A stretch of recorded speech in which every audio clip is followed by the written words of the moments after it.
we like to think that most of the things we do are successful for our clients. We're always trying to come up with better solutions and better ways to allow our clients to visualize data and also to be as consultative as we can. More so in our digital forensics practice, where we may be educating lawyers on just best practices and workflows around data forensics, but also how to leverage the data that we're able to extract and from our investigations in the courtroom, so to speak. I occasionally will function as an expert witness on various issues in the digital forensics world. I recently had a case involving a Fortune 25 company working actually for some plaintiffs where that there were some major issues that were uncovered through some deposition questions that Haystack ID actually helped our client, the plaintiffs in this case, develop. They were going to get an IT witness in a depot after really many years in this matter of not getting a solid handhold on just the overall landscape of the defendant in this matter. We came in at that point with probably about a 500, 500 different questions to ask this IT witness, and during the deposition, it was discovered that throughout the course of this matter, the defendant basically failed to disclose about a semi-truck of backup tapes, which is a large amount when you quantify that, right? It's crazy. More than a haystack. Yes, more than a haystack for sure. And just a lot of deficiencies in the defendant's methodologies for data collection, for putting data on legal hold, and just for preserving data, and then ultimately producing that data in response to several different matters. Some for regulators who were investigating the defendant in this matter, and then also on the civil side, which was the matter that we were involved in. At this point, the other side had brought in an opposing expert witness, and oftentimes in these types of matters involving tape data, as we start to talk a lot about the differences between a backup system and a disaster recovery system. Mm-hmm. And really, when you're thinking about backup, it's more something that comes back very quickly, or we're backing up data. It's a lot more accessible.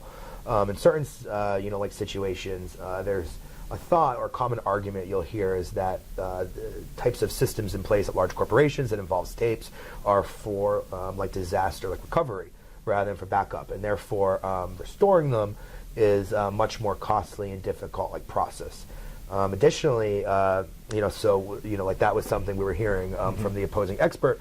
And then a second piece of this argument that started to pop up was that these backup tapes were rather old, and we were interested in data from specific custodians, and that there's actually no way for the defendant to identify what custodians, where their data was on these backup tapes, more specifically on what Exchange servers, nor what type of servers were being backed up.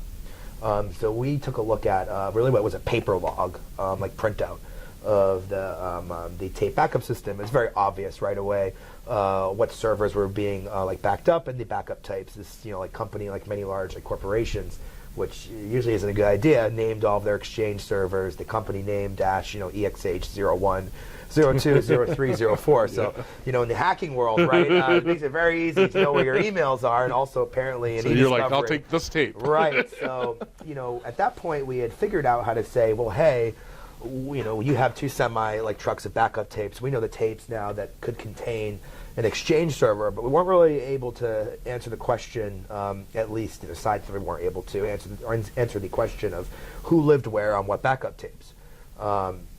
So you could quantify the cost to restore X number of tapes. Right. So, I spoke with our client a little bit more, and, I asked them, do you have any native emails?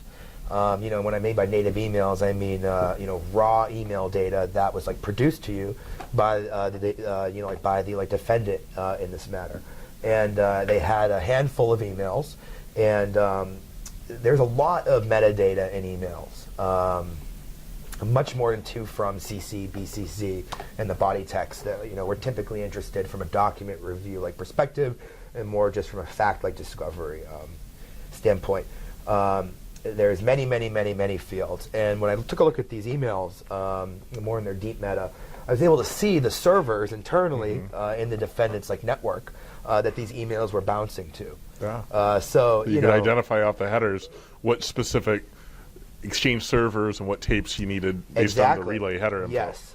So we walked into a hearing at this point, and we were able to compel the other side to produce all of their emails to us again in native format. At that point, we actually wrote a program that basically pulled out and wrote a data map of the defendant's infrastructure in this situation, and we picked 5 tapes from this. I basically started to function more as a discovery master between both parties on behalf of the judge in this matter. And we picked 5 tapes that we wanted, and just about at that point, the matter settled. So nobody wanted to see what was on those tapes. That's how it worked. I guess that's how it works. That was a huge win for us and our clients. That's great.